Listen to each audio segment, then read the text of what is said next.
Is there a golden opportunity in gold? First off, read this disclaimer carefully. Then do your good deed of the day by liking and subscribing. Gold is a natural resource. It's in the precious metals. 24% from the 52-week low, pretty close here to the highs. So here we have it. This is the GLD, the ETF tracking gold. We are flirting with a breakout. To get that full breakout, we are talking about a rally of 4%, not much. So all in all, this is a very interesting setup. We also have these highs from way back in 2011. So technically speaking, it's interesting. I also like that we are cooling down a bit here. What I don't like is that the wicks, the upper wicks here of the candlesticks shows us that we don't really have the bulls we need yet. They are maybe around, but not enough. Here are the dailies. A bit of a similar message. We are making progress, but we haven't really had that major breakthrough. Let's now look at RSI and PPOs. Elevated, but not dangerously so. Well, not safely either, though. I mean, we have pulled back from these levels recently. On the dailies, yeah, we did pull back from overbought RSI. To be expected, frankly, but accumulation distribution is really, really bullish. So there are buyers. So let's get into my notes. We are breakout. I will just say a question mark here. I will give the bulls a 3 on the technicals. They have done a lot. You know, it's good to see that they have some confidence, but it's not enough yet.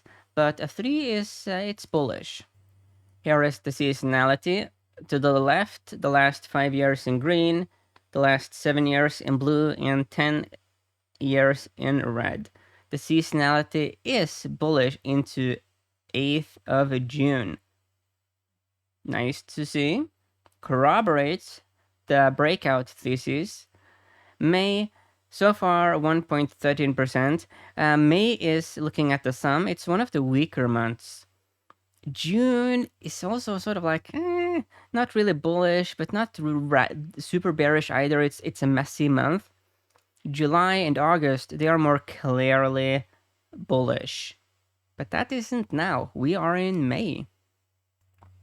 So there were some bullish tendencies in May, but then again, not really enough. So I think I will give a bit of a lukewarm seasonality score. I will give it a 4. It's bullish, but I would like to see more. On the fundamentals,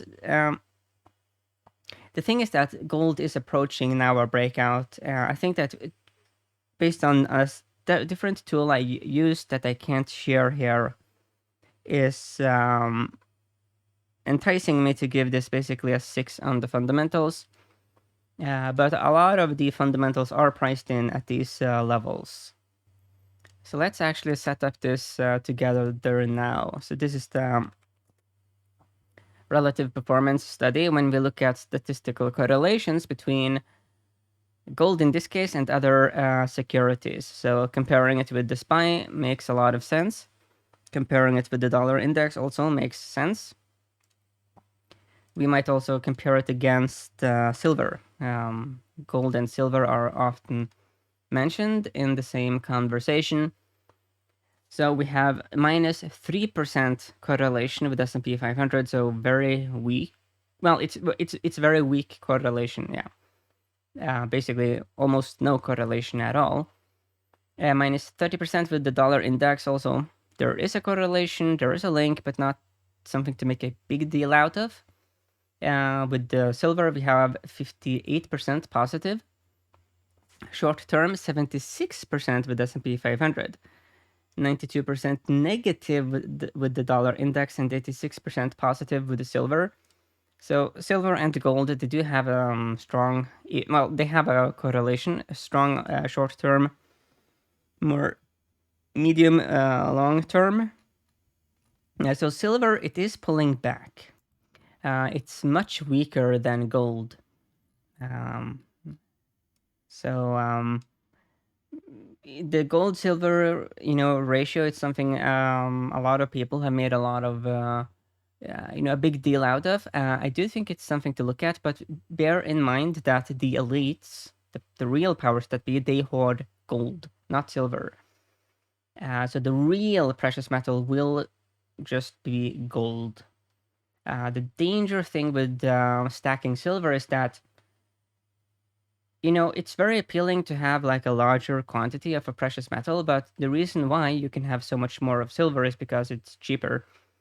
So it's not, as portable as gold. And throughout history, comparing silver and gold, gold has always been the real, shit hit the fan precious metal. Silver hasn't played that role. Okay, so we are seeing some sizable pullback here in silver. Looking at the dailies, yeah, maybe the green 50-day moving average is going to offer some support.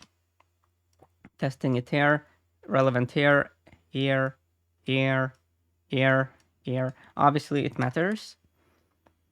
Yeah. Let's now compare silver and gold against each other. We might as well look at SLV, which is the silver ETF. A bit of a noisy level on RSI. Yeah, just in the neutral zone, really, on the dailies. Yeah, in this case, we do see that gold, it's really been outperforming silver, approaching a relatively high level on RSI, not extreme yet, but high enough to start to flirt with the idea that maybe gold will begin to underperform silver a bit. Maybe there will be some rotation from gold into silver, but let's look at the seasonality. Yeah, the seasonality does show us that gold has a tendency to underperform silver all the way into later July. Looking at the table view, 5.5% so far for gold in this pair, which I think it's the third best month. Yeah. You have 2006 and 2011 were better, but yeah, this has been very good for gold. June, usually, well, it's messy. June is a bit of a messy month. At least recently, back in the day, it was very clearly bullish. But yeah. So in this case, looking at relative performance, there is a probability here that we will see a rotation from gold into silver. So I will give -3 to the bears. So 2.5 here in favor of the bulls. So the big entry signal was breakout question mark. And there certainly is a question mark now because there might be a reason to consider moving a bit into silver because of the pullback. And maybe gold will consolidate a bit more, build up some energy before the big move, because the next move is going to be like a big deal. And you don't want to like have like a lackluster attempt to make a new all-time high. So hopefully gold has like the momentum to pull this off. Yeah. So yeah, like with other things in life, timing is very, very, very important. So let's look at these securities in the Boost portfolio. I have all of these securities have some leveraged ETFs that can give you either bullish or bearish exposure to them. So they are very tradable, that is.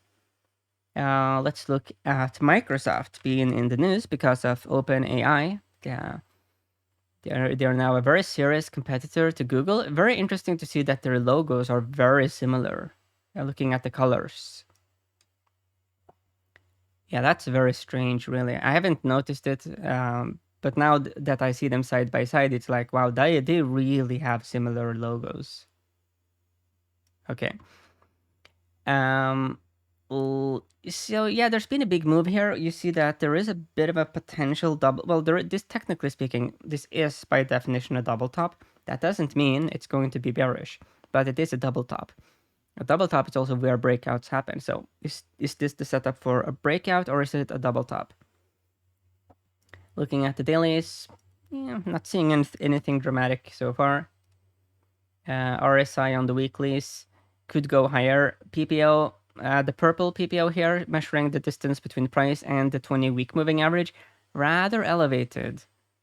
Not extreme, but approaching levels that we usually don't go above.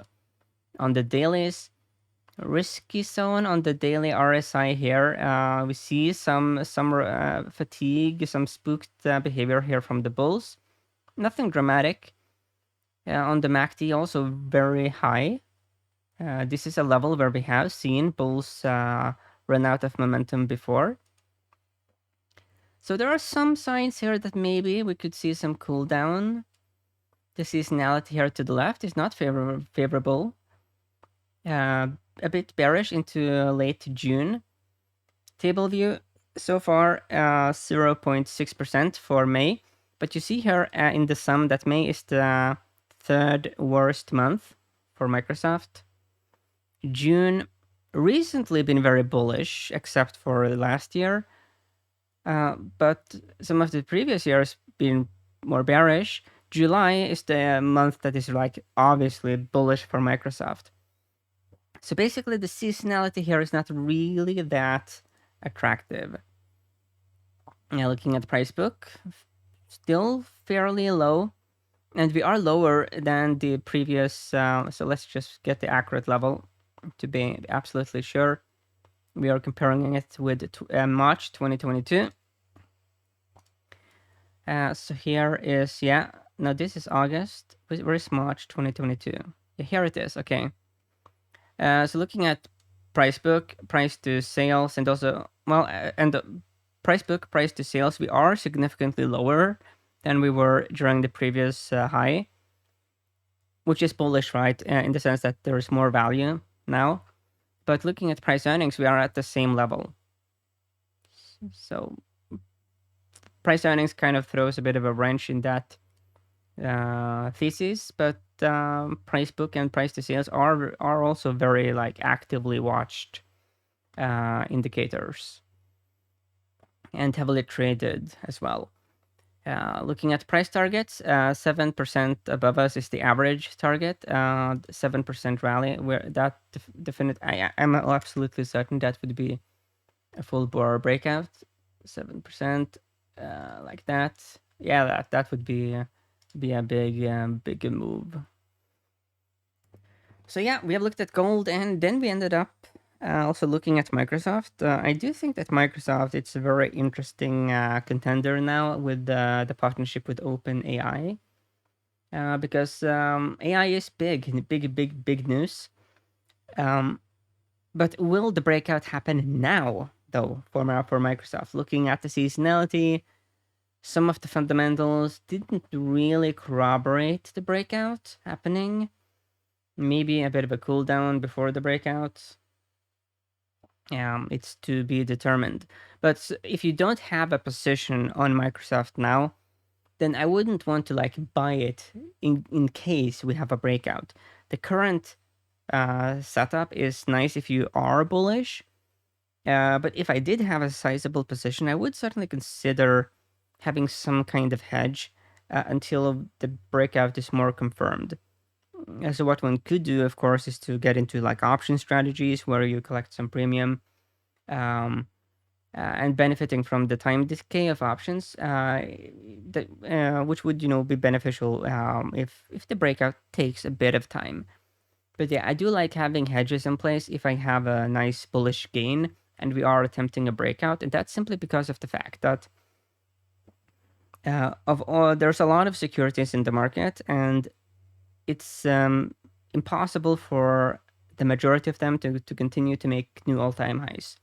So the pool of stocks that make consecutive all-time highs is very small. So the odds of finding them are not good. That is why I'm very much against entering a position to bet on the breakout, because that is going against the primary narrative for most securities. Most do not go on to make new all-time highs. So the odds are actually better in favor of the random stock picking bear than the random stock picking bull.